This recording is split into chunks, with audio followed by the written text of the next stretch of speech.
So let's talk about why your ball position is restricting your pivot.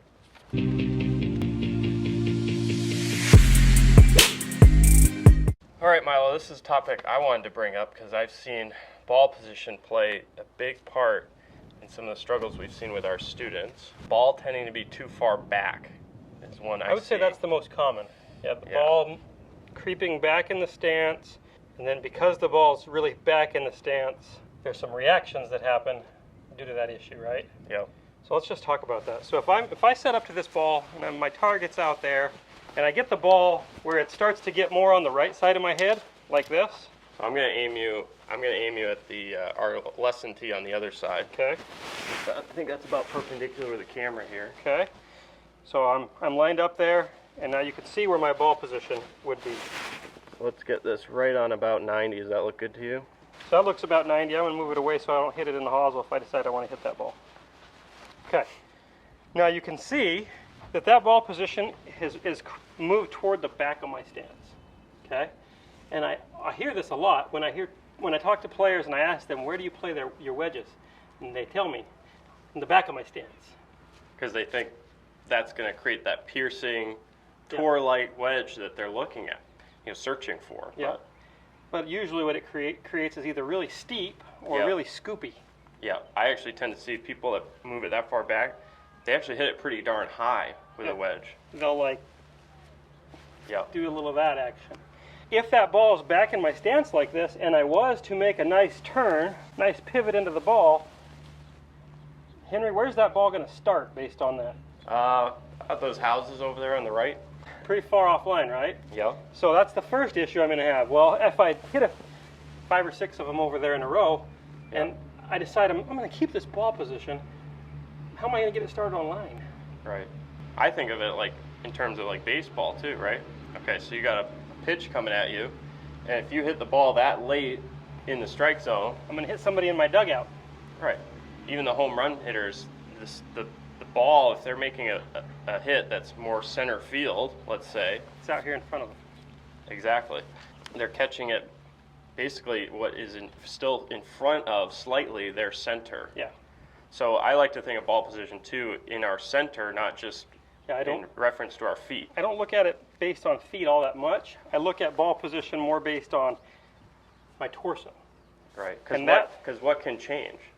Well, I could change my alignment like this. You can change a bunch of things. You could change foot flare. You can change your alignment with your feet. You can change the width of stance. Yeah.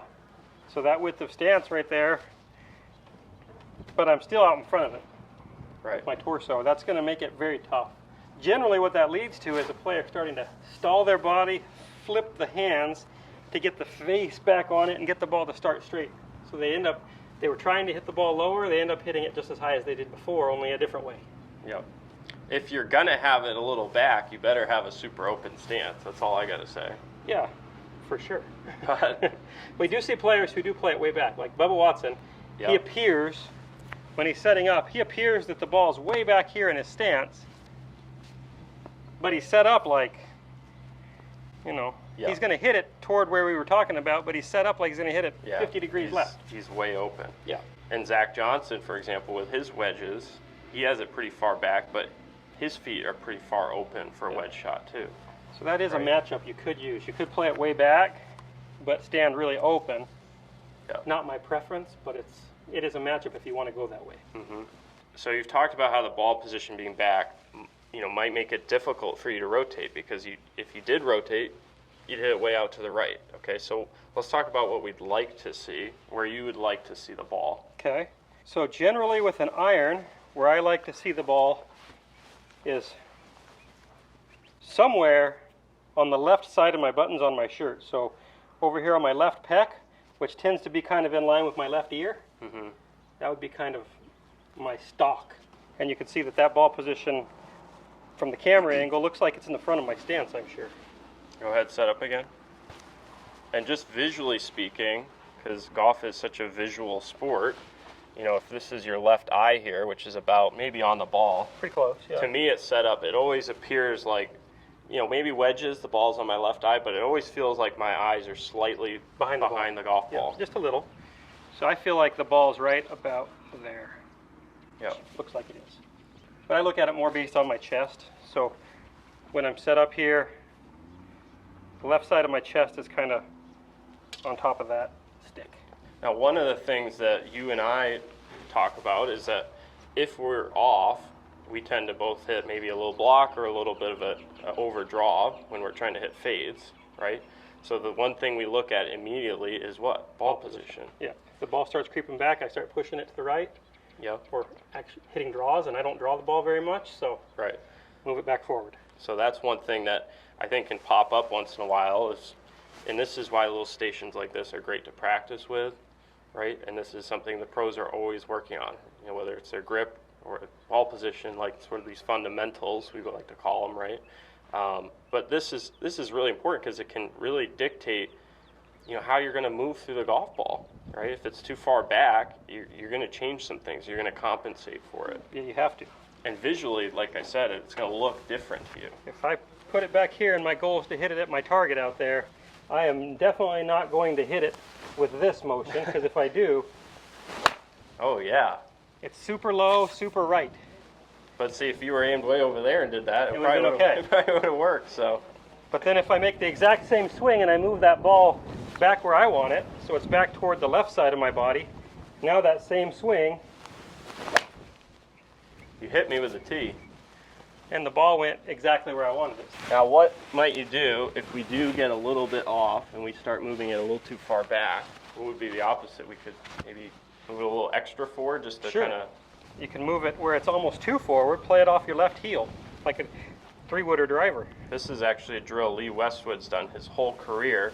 He'd actually put it up on his left big toe or maybe even slightly in front So way up there, and then figure out how to hit it solid.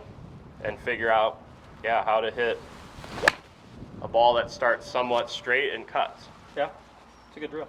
Right, so kept them on top of it a little bit. Now, you can obviously go too far, and now you create more of an over-the-top pattern. So you gotta be careful of that. Moving this dramatically, that's where I think we gotta maybe keep it in a little bit of a channel so it's not. And my preference is just to keep it irons basically here Yep. for every iron. And then I just vary my stance width a little bit if I want to hit a wedge. And then woods a little farther forward. There you go. Pretty simple. All right, so check out that matchup for you guys at home because it could be stalling your rotation, could be causing you to throw out some angles. It might not be your actual swing, it might be just something at setup that we can adjust to help you achieve that more rotational move we talk about so much. Perfect. So come on board to milonsgolf.com. You guys can check out our academy. We do one-on-one evaluations every month, webinars, Q&A. We got, I think, over 200 videos on the site now, so make sure you check it out. We cover this and a lot more and give you some individualized coaching. And make sure you subscribe to the channel, and we'll see you guys soon.